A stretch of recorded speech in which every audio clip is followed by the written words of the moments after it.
एक अप्रिय घटना ऐसी भी घटती है, 6 साल का बच्चा खेलते खेलते तालाब में गया और डूब गया, वो भी बहुत अप्रिय घटना है। लेकिन माता पिता 10-12 साल तक उस सदमे से बाहर आते हैं क्योंकि बच्चा 6 साल साथ रहा। लेकिन एक अप्रिय घटना ऐसी घटती है कि 26 साल का एक ही बच्चा था, बाइक से जा रहा था, ट्रक अनबैलेंस होकर कुचल गया उस बच्चे को। तो वो माता पिता जब में रहते हैं उस सदमे से बाहर नहीं। इसका मतलब क्या है, जितने समय आप बच्चे के साथ रहते हो आपका इमोशनल अटैचमेंट बढ़ता जाता है, पहला कारण। दूसरा, जिसको हम नहीं जानते उसको हम अपना बच्चा कैसे दे देंगे, कैसे दे देंगे, बिल्कुल सही है। तीसरा, क्या वो हमारे जैसी परवरिश करेगा, ये क्या गारंटी है? बिल्कुल, इसीलिए कोई भी नहीं देता और देना भी नहीं चाहिए। आखिरी प्रश्न, जिस लड़की से आपने शादी की, इसको भी तो किसी ने 20-22 साल ही पाला था। इसके पिता अगर आपकी तरह सोच लेते, कैसे दे दूं,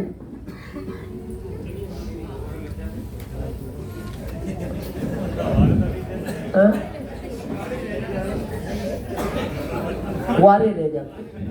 हाँ, बात सही है, कुआरे नहीं, आप होते ही नहीं कुआरे रह गए। वो तो फिर आपकी मदर को भी कोई नहीं देता ना, मतलब कोई नहीं होता। किस सोच के साथ आपको वो बच्ची देते हैं, ध्यान से सुनना। उनको ये विश्वास होता है कि जिसके साथ मैं अपनी बच्ची की शादी कर रहा हूं ये मेरे से अच्छा पालेगा, मेरे से अच्छा रखेगा। तो जब हम पर कोई विश्वास करता है ना तो हमारी जिम्मेदारी बढ़ती है। अगर किसी ने कोई चीज आपको सुपुर्द की है तो हमारी जिम्मेदारी बढ़ती है। तो यहां पहली जिम्मेदारी क्या है, ध्यान से सुनना। पत्नी की आंख में पति की वजह से कभी आंसू नहीं आना चाहिए, आंसू नहीं आना चाहिए। अगर पत्नी की आंख में पति की वजह से आंसू आता है, ध्यान से सुनना, ये पुरुष वर्ग, उस दिन लक्ष्मी रुष्ट होकर घर से निकल जाती है, उस घर में लक्ष्मी वापस प्रवेश नहीं करती। पत्नी को चाहिए कार, दिलाना आपका फर्ज है। पत्नी को चाहिए बंगला, बनवाना आपका जिम्मेदारी है। पत्नी को चाहिए गहने, दिलवाओ, आपका कर्तव्य है ये। अब आप ये नहीं कह सकते, बहुत लोग पता क्या करें, महंगाई बहुत है, क्या करूं क्या करूं, शादी क्यों करी, तो क्या करूं, और कुछ नहीं कर सकता, ये करना, ये कर। ये एक घर नहीं, ये 6 घर दिलाने की ताकत रखता है, हमने बनाया इससे 6 घर। ये एक कार नहीं, 16 कार दिलाने की ताकत रखता है, हमने 16 कार इसके लिए। तो पहली जिम्मेदारी, पत्नी को जो चाहिए दिलाओ। रास्ते नहीं है, सबसे बड़ा रास्ता है, एक्सप्रेस हाईवे है, केवल दौड़ नहीं है।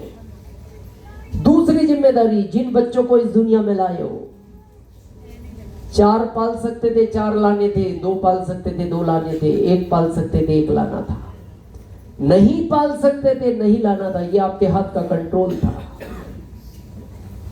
अब ज्यादातर लोग पता क्या बोलते, भाई साहब अब कर तो क्या सकते हैं, महंगाई बहुत है, फीस कौन भरेगा। अरे फीस नहीं भरेगा तो घर में इनको क्यों भरा, ये आसमान से गिर गया इधर, हाथ का कंट्रोल था। हमारा एक ही बच्चा है। तो कई बार लोग सफर में पूछते हैं जब फैमिली की बात चलती है, सर परिवार में कौन कौन है, हमने कहा एक बेटा है। एक ही बेटा, हाँ एक ही बेटा है, एक ही पत्नी है। ये हंसने की बात थी क्या, ये तो कॉमन बात है, आपके भी वही है या कुछ गड़बड़ हो रहा है, वही है, एक ही है। तो वो पूछते हैं एक ही क्यों, अब हमने कहा एक है तो एक ही है। अरे बोले फिर भी, अरे अभी क्या करेंगे यार, एक ही है तो। बोले लॉजिक, जॉब के हिसाब से, हम जॉब में थे, हमें लगा एक को पालने बहुत बड़ी बात है, हमने कहा जॉब के हिसाब से, लेकिन हमें नहीं पता था भविष्य में आरसीएम मिलेगा। तो फिर वो 2 मिनट बाद पूछता है, अगर पता होता, तो हमने कहा फिर एक नहीं होता। बोले फिर क्रिकेट की टीम घर खेल, फिर एक क्यों? फिर तो ये पालता ना, हम 1,05,000 भारत सरकार को टैक्स दे रहे हैं कि नहीं महीने का, फिर ये पालता। ये दूसरी जिम्मेदारी है। आखिरी, माता पिता, ये बहुत बड़ी जिम्मेदारी है, इसको बहुत ध्यान से सुनना। जो लोग अभी भी आरसी को बहुत हल्के में ले रहे हैं, आगरा वालों, अगर गलती हमसे हुई तो सजा किसको मिलनी चाहिए? हमें मिलनी चाहिए, नियम की बात है। जब आप छोटे थे, बिस्तर किसने गीला किया था? हमने। उसकी सजा भुगती है मां ने। गीला कर दिया, चाहती, नियम तो ये था, आपने किया है गीले में रात भर सो, लेकिन वो करवट बदलती है और आपको सूखे में ले जाती है, आपके गीले में वो सोती है, और एक दिन नहीं सोती, एक हफ्ता नहीं सोती, बहुत लंबे अरसे तक सोती है। क्यों भुगती उसने वो सजा आपके लिए? क्योंकि उसको पता था जिस दिन ये बेटा बड़ा होगा, जितने कष्ट मैंने इसके लिए सहे हैं, ये उससे ज्यादा आराम देगा। मां का सपना जानना चाहते हो क्या रहता है? मां की एक ही ख्वाहिश रहती है, बेटा मेरे पास रहे। उसे दूसरी कोई इच्छा नहीं होती। आप क्या कमाते हो उसको नहीं चाहिए कुछ, बस वो ये चाहती है बेटा मेरे पास रहे। हम इसके चक्कर में मां से दूर हो गए। वो बोलती नहीं, महीने में कई बार रोती है याद कर कर, कई बार। उस माँ को छोड़ो, एक गाय से उसका बच्चा छिपा दो ना, गाय खूंटा तोड़ देती है उस बच्चे के लिए। बच्चे से दूर कोई भी माँ रहना नहीं चाहती, और हम इसके चक्कर में, सिर्फ इसके चक्कर में माँ से बहुत दूर हो गए। ज्यादातर माँ गांव में रहती हैं, बच्चे शहर में रह रहे हैं। हमसे भी हुआ ये, लेकिन उस समय हमारे पास आरसीएम नहीं था। हमसे भी हुआ है। अगर मां खुश नहीं है, बड़े ध्यान से सुनना आगरा वालों, हमारे यहां कहा जाता है पितृ देवता, समझते हो? अमावस्या पे पूजा होती है। कितने लोग करते हैं? समझते कितने लोग हैं अमावस्या को? अमावस्या पे धूप लगती है। किसको लगती है? जो हमारे पूर्वज यहां नहीं है। और हमारे शास्त्रों में उल्लेख है, एक बार देवी देवता खुश ना हो तो चल जाएगा, लेकिन हमारे पितृ देवता खुश रहने चाहिए, क्योंकि उनके आशीर्वाद से ही आदमी आगे बढ़ता है। लेकिन जब ये खुश नहीं होते, उसका कारण क्या है? एक घटना सुनाते हैं हम आपको। हालांकि दर्द भरी घटना है, लेकिन दिमाग काम नहीं करता कि इस तरह भी हो जाता है क्या कभी। सिवान डिस्ट्रिक्ट की घटना है, बिहार की। साल का बच्चा, गरीब परिवार में जन्म हुआ। 5 साल का बच्चा ज्यादा नहीं समझता। उसके बाबूजी मजदूरी करते थे लोगों के खेत में। उनके एक पैर में कुछ गड़बड़ थी, दर्द रहता था, तो उनको किसान हर मजदूर से 100 रुपए कम देते थे। बाकी को अगर 300 थे तो इनको 200 मिलते थे। घर क्या था रहने के लिए? 4 बल्ली, बल्ली पे छप्पर, साइडों पे छप्पर। रात को जब वो काम करके आते थे, अकेला ही बेटा था, कोई भाई बहन नहीं थे, माँ, पिता और बेटा। तो रात को वो आते थे। बिहार में बबुआ बोलते हैं बच्चे को, प्यार से कभी सुनाओ, बबुआ। तो रात को कहते थे, बबुआ हमारा पैर दबाओगे क्या? तो वो जब पैर दबाता था तो कई बार उनकी आंख से आंसू निकल आते। बोले बेटा धीरे दबाओ, दर्द होता है।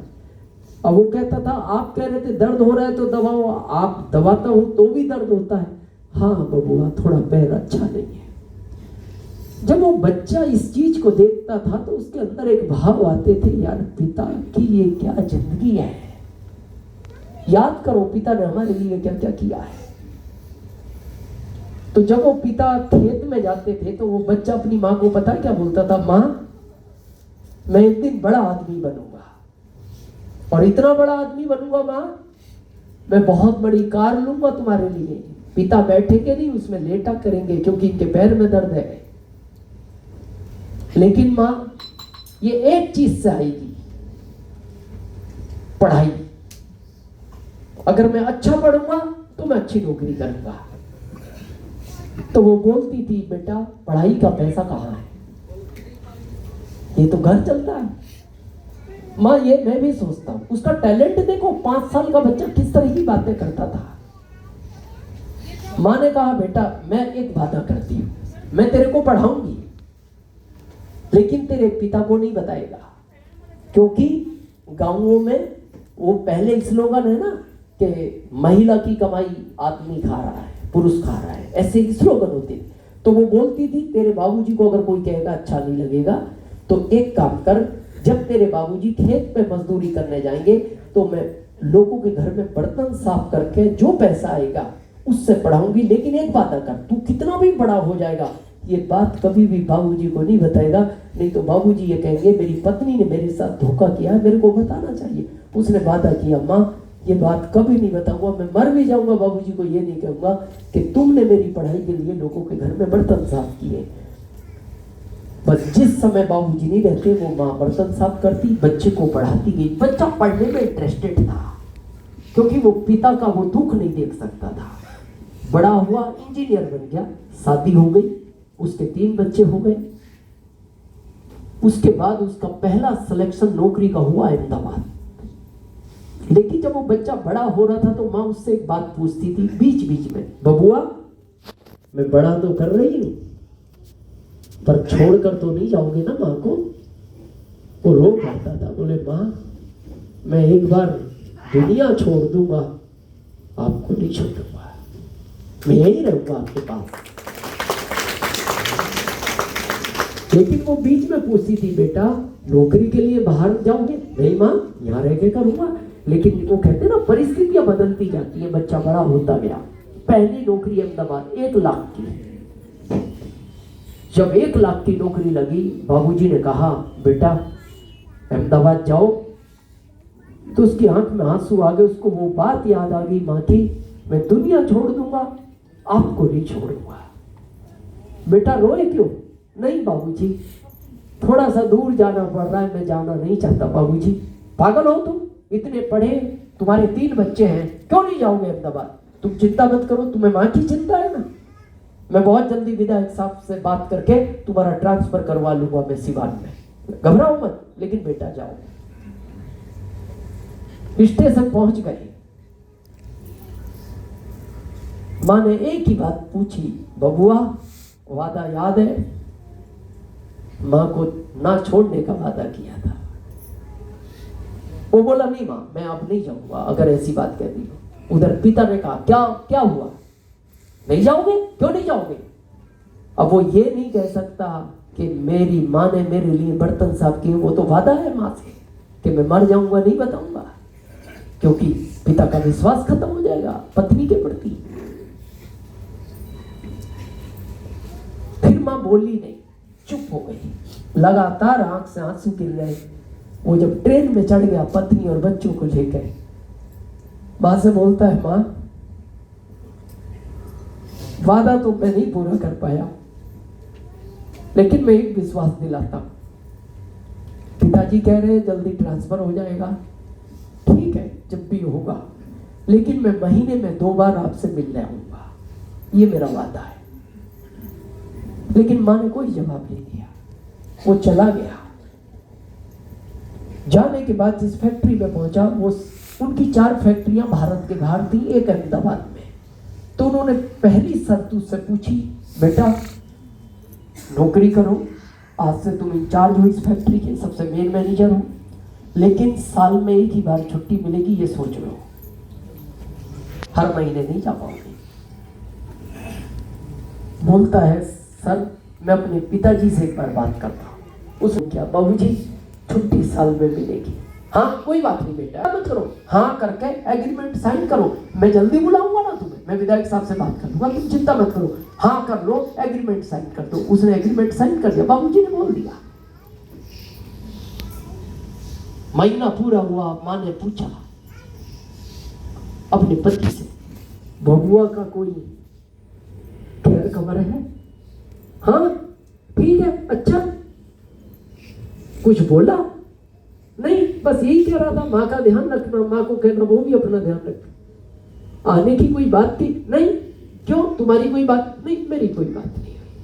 उसने मना कर दिया कि ताकि बाद में अगर नौकरी छूट जाए तो वो भी कह सकते थे तुम्हारा रोल रहा है उसकी नौकरी। नहीं, मेरी कोई बात नहीं।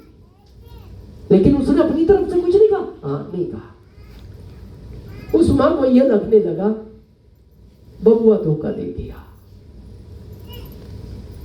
अंदर अंदर बीमार होने लगी। जैसे हमारे यहाँ कहते ना सदमा, पतली होती गई। उन्होंने डॉक्टर को दिखाया, डॉक्टर कहता कोई बात नहीं, सब ठीक है, बीमारी तो कोई है नहीं, रिपोर्ट में कुछ नहीं आता। उन्होंने बच्चे को बात की, बेटा मां की रिपोर्ट में कुछ नहीं आता लेकिन कमजोर बहुत हो गई, बाबूजी पटना दिखाओ, मैं पेमेंट भेजता हूँ और एक्स्ट्रा भेजता हूँ, आप पटना दिखाओ। पटना बड़े हॉस्पिटल में ले गए तो डॉक्टर ने एक ही बात कही, इनको बीमारी कुछ नहीं है, इनकी कोई पसंदीदा चीज इनसे दूर हो गई, वो सोचो क्या है, उसको अगर ले आओगे ना ये ठीक हो जाएगी। बाबूजी तो समझ गए चीज तो एक ही नहीं है इतना। अब वो उनको कैसे कहे, बेटे को कैसे कहे। फिर भी थोड़ा सा चलता रहा। एक दिन वो मां दीवार के साथ बैठी बेहोशी की हालत में, कपड़े भीगे हुए आगे से सारे। जब बाबूजी घर आए उन्होंने देखा बेहोश, पानी वानी पिलाया, छिड़का पानी, थोड़ी होश में आई। तो उन्होंने पड़ोसियों से पूछा, कुछ आवाज आई? बोले बाबूजी हमने आज तक आपको नहीं बताया, आवाज तो ढीली आती है रोने की, पर सुबह से बहुत रोई और ये आंसुओं से भीगे कपड़े, बस याद यही करती है बबुआ मैं दीवारों से पूछूं, किससे पूछूं, कब आओगी तुम, मैं किससे बात करूं, मैंने तो तुमसे वादा किया था मैं पढ़ाऊंगी एक ही शर्त पे, तुम माँ को नहीं छोड़ोगे, मेरा कौन है बेटा। बस ये सुबह से करते करते ये बेहोश हो गई। उन्हें ये बात अच्छी नहीं लगी। उन्होंने फिर जब नॉर्मल हो गई 2-3 घंटे बाद उन्होंने पूछा, तुम आज सच बताओ चाहती क्या हो? बोले मैं एक ही चीज चाहती हूँ, या तो मेरा बबुआ मेरे को दो, या फिर उससे आखिरी बार पूछ लो, माँ से मिलना चाहता है तो मिल ले, नहीं तो 2 दिन के बाद अगर नहीं मिला तो वो उससे कह देना भूल जाए माँ भी थी। ये बात अच्छी नहीं लगी बाबूजी को। उन्होंने बेटे को फोन किया, बेटा आज पता लगा माँ रोती तो है, तुमने कोई बात की होगी मैं तो नहीं जानता, उसने नहीं बताया मेरे को, लेकिन आज उसने एक ऐसी बात कह दी कि 2 दिन में मिलना चाहते हो तो माँ से आखिरी बार मिलो, नहीं तो वो शायद कभी नहीं मिलेगी। ये बात मेरे को अच्छी नहीं लगी, बेटा तुम आ सकते हो क्या? बच्चे ने ये सुनकर उसका दिमाग नहीं काम भी किया। उसने एजेंट को फोन किया, मेरी टिकट बनाओ फ्लाइट की पूरे परे। पत्नी बोली मैं भी चलूंगी, बच्चे बोले हम भी चलेंगे दादी से मिलने। अहमदाबाद से दिल्ली की टिकट मिली फ्लाइट की, दिल्ली से नहीं थी खाती। उसने कहा किसी भी ट्रेन में ले लो, तत्काल में ट्रेन में टिकट हो गई। उसने बाबूजी को फोन किया, बाबूजी टिकट बन चुकी है, कल शाम तक मैं सिवान पहुंच जाऊंगा। जैसे उसने जाकर अपनी पत्नी को बताया, बबुआ कल शाम तक आ जाएगा। मां में जो खुशी आई, मतलब ऐसी हो गई जैसे अब कोई बीमारी नहीं, घर को सजा दिया ऐसा, मेरा बबुआ आ रहा है, मेरा पोता पोती आएंगे, मेरी बहू आएगी। वो बच्चा जब एयरपोर्ट आया उसको ध्यान आया बॉस से तो बात ही नहीं हुई, जो मालिक है कंपनी का, वो तो माँ की बात सुन के अर्जेंट में कर लिया। उसने एयरपोर्ट आके फोन लगाया अपने सर को, वो बाहर थे भारत से, सर मैं माफी मांगता हूं, मैं नहीं समझ पाया क्योंकि घर की सिचुएशन थोड़ी अलग हो गई सर, मैं 2 दिन के लिए बिहार जा रहा हूं, मेरी गलती है, मेरे को आपसे पूछना चाहिए था सर, लेकिन मैंने अपने जूनियर को जिम्मेदारी दी है और मैं वादा करता हूँ कंपनी में 1 भी रुपए का नुकसान नहीं होगा। नुकसान हो गया पूरे साल का पैकेज, मैं पूरी जिंदगी फ्री में काम करूंगा सर, पर मेरी घर की सिचुएशन सर बताने जैसी नहीं थी, मेरी माँ की हालत अच्छी नहीं है सर, अकेला हूँ, इसलिए माफी भी। अब बॉस होता, गुस्सा आ गया उनको, तुम पागल हो, अरे तुम्हारे पिता हैं देखभाल के लिए, अचानक क्या हो गया? तुम 4 दिन नहीं रुक सकते? मैं 4 दिन बाद भारत आ रहा हूँ, तुमने बगैर पूछे कंपनी सौंप दी खरबों रुपए की किसी को। तुम्हें 4 दिन तो रुकना था, और जा ही रहे हो, या तो 4 दिन वेट करो, जा रहे हो तो वापस फैक्ट्री मत आना। तुम में क्या जिम्मेदारी है? ऐसा जिम्मेदार अनजिम्मेदार व्यक्ति मेरे को नहीं चाहिए। एक तरफ माँ है, एक तरफ कैरियर है। उसने फिर बाबूजी को फोन किया, बाबूजी मैं मेरे बॉस को नहीं बता पाया, छुट्टी था, तुम्हें कंपनी सौंप रखी है, तुमने उसको नहीं बताया, तुम आ गए तो कौन जिम्मेदारी लेगा? 4 दिन कह रहे ना रुको, 4 दिन की बात है, 4 दिन बाद तो आ जाओगे? हाँ पापा 4 दिन बाद आ जाऊंगा। बेटा कैंसिल करवाओ टिकट, मैं समझाऊंगा ना माँ को, जब 1 साल समझाया और समझा दूंगा। अगले दिन शाम को माँ ने पूछा ट्रेन कितनी बजे आएगी, और मैं भी चलूंगी बउआ को लेने। ये बात सुनते पिता की आंख से आंसू निकल गए, और वो समझ गई माँ धोखा फिर हो गया। उसने पहला शब्द पूछा, बउआ नहीं आ रहा ना? नहीं 4 दिन नहीं, ये 4 दिन कह के तो वो भी कह गया था, वो कह गया था मेरे से हर 15 दिन में आऊंगा। 1 साल हो गया और अब आप कह रहे हो आने वाला है, सब फ्लाइटों की टिकट हो गई, 4 दिन बाद कैसा आएगा? फिर वो नहीं बोली, चुप हो गई। ये मार्केट गए, मार्केट से आ गए, चुप रही। फिर पत्नी ने बात नहीं की। रात को 11 बजे उसी दिन उसने अपना शरीर छोड़ दिया, रात के 11 बजे। डॉक्टर को दिखाया, डॉक्टर ने कहा, उन्होंने फिर बबुआ को फोन किया, बबुआ 4 दिन बाद नहीं, जब इच्छा हो जब आ जाना। वो समझ गया, बाबूजी क्या हुआ? जिसके लिए आना चाहते थे वो अब नहीं है। माँ ने शरीर छोड़ दी, नौकरी भी छोड़ दी उस बच्चे ने। आया भी, तीसरे दिन पहुंचा घर, और जब तक उस माँ का अंतिम संस्कार हो चुका था, कंधा नहीं दे पाया वो। क्या लगता है ये माफ कर पाएगा कभी अपने आप को? क्या ये माँ उसको माफ कर पाएगी जिन पितृ देवताओं की वजह से हमें आशीर्वाद मिलता है? हम एक बात कहते हैं लास्ट में, एक बात आरसीएम इस स्टेज के लिए मत करो, सम्मान के लिए मत करो, इसलिए जरूर करना मैं आरसीएम को इतना तेज गति से करूंगा कि हमेशा अपने माता पिता के साथ रहूंगा।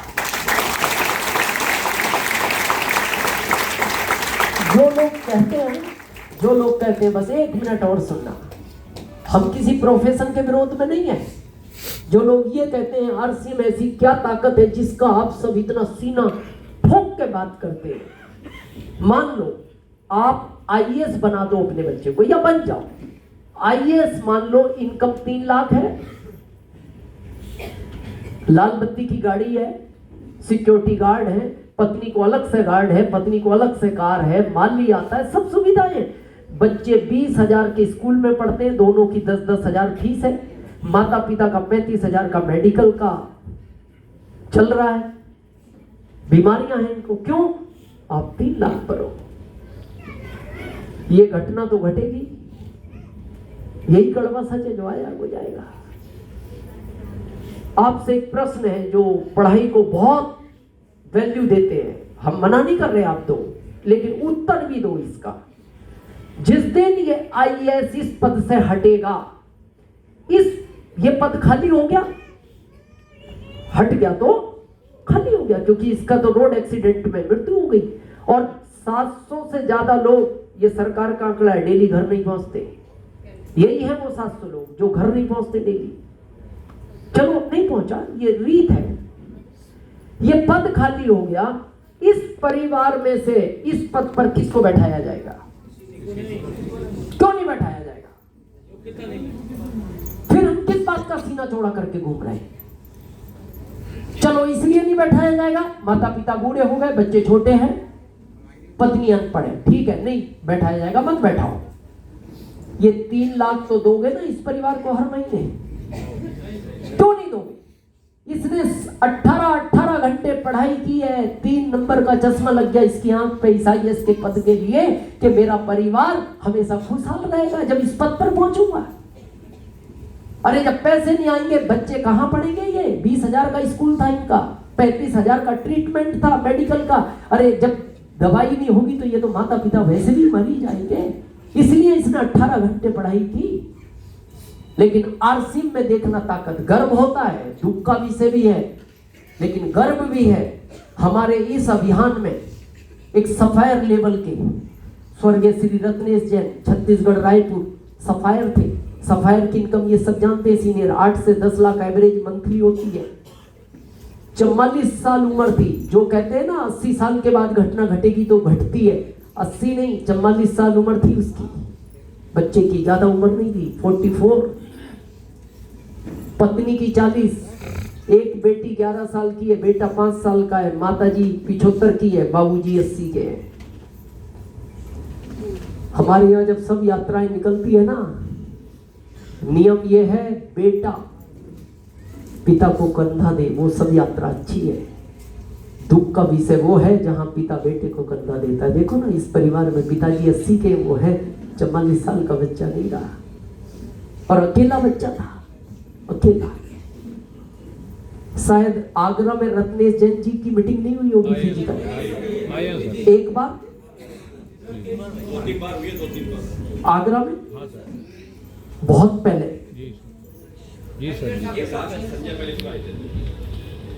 ये फिजिकल मीटिंग पता है क्यों कम करते थे? आप पूछना कभी, ये इतिहास पता लगेगा। बच्चे माँ को ज्यादा प्यार करते हैं पर इनका बेटा इनको ज्यादा प्यार करता है, वो माँ को प्यार नहीं करता, वो इनके बगैर नहीं रह सकता। इसलिए रत्नेश सर अभी बहुत टाइम से उन्होंने सफायर इस बच्चे के जन्म के पहले लिया है, क्योंकि जन्म के बाद 1 साल के बाद ये बच्चा जाने नहीं, उनके पैर पकड़ लेता था, कहता था पापा मेरे को छोड़कर नहीं जाना आप कहीं, पैर पकड़ लेता था वो।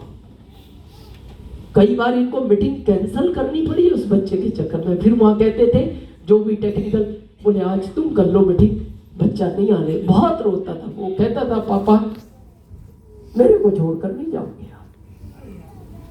ये जब घटना घटी ना, हमारे यहाँ रात को अंतिम संस्कार नहीं होता 7 बजे के बाद।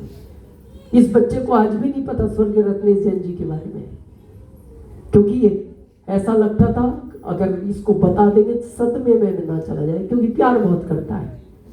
तो जब वो बॉडी रखी हुई थी तो ये अपनी माँ को पूछ रहा था, माँ पापा ने आज ऐसा क्या खाया जो इतनी गहरी नींद में सो गए, उठेंगे नहीं, मेरे साथ कौन खेलेगा माँ। 2 दिन से पापा ने बात नहीं की। उसको फिर कहीं शिफ्ट किया गया उसी समय, कहीं बच्चा सदमे में ना चला जाए। आज भी उनके घर जब फोटो होते ना, आपके घर जैसे अजीत सर के घर देखे हमने अलग अलग ट्रॉफियों के, आखिरी फोटो लगा वो माला वाला। तो उसने पूछा एक दिन, सोचो माँ कितना सीना पक्का करती होगी उस समय। जब उसने पूछा माँ ये किस जगह सम्मान मिला था पापा को, ये तो नया फोटो लगा है, क्या बीतती होगी। आज भी वो रोज पूछता है, मम्मी पापा कब का बोल गए आने का। उसको आज भी यही कहा जाता है, आरसीएम की मीटिंग करने गए बहुत दूर, आज भी यही कहते हैं उसको। उनको लगता है अभी 5 साल का भाई, सदमे में कुछ और घटना ना घट जाए। अब नहीं पता उस बच्चे को, वो इतनी दूर गए हैं मीटिंग करने कि जहां से शायद वापस नहीं आएंगे। वो अभी भी पूछता है, डेली पूछता है। उस समय माँ का सीना देखो आप क्या पक्का करती होगी, आंख में आंसू नहीं आने देती वो। और वो पूछता है माँ पापा कहाँ चले गए, क्यों इतनी लंबी मीटिंग कर रहे हैं। पहले तो 2 दिन में ही आ जाते थे, अभी तो बहुत दिन हो गए। लेकिन अब ताकत देखना आरसीएम की। जब ये घटना घटी, पद खाली हो गया, सफायर का पद खाली हो गया। स्वर्गीय रत्नेश जैन जी नहीं रहे। कंपनी का 1 महीने बाद फोन आया, सुबह जैन नाम है इनका, मैडम दुख के साथ कहा जाता है हमने इस अभियान का एक बड़ा सिपाही खो दिया, लेकिन आप चिंता मत करो, आप अपना ध्यान रखो, अपने बच्चों का ध्यान रखो, अपने माता पिता का ध्यान रखो, आरसीएम परिवार आपके साथ है। और आखिरी लाइन बोली, मैम हमने फोन आपको इसलिए किया है, ये पद खाली हो गया है, इस पद पे इस परिवार का कोई व्यक्ति बैठेगा तो आप अपने पेपर कंपनी को मेल कर दो, ताकि ये खाली वाले पद पे हम आपको बैठा दें अगले महीने। और इस जगह अभी सुबह जैन को बैठा दिया गया। आज वो सफाया नहीं संज्ञान की, अब उनके नाम से 8 से 10 लाख आता है। ये ताकत है। बाकी दुनिया में सब कुछ है, ये कहां से लाओगे? ये जब पद खाली होते, कोई सरकार ऐसी नहीं है जो आपके परिवार से इस पद को भरती है। केवल आरसीएम में जब ये घटना घटेगी, आपके परिवार का व्यक्ति इस पद पर जाएगा।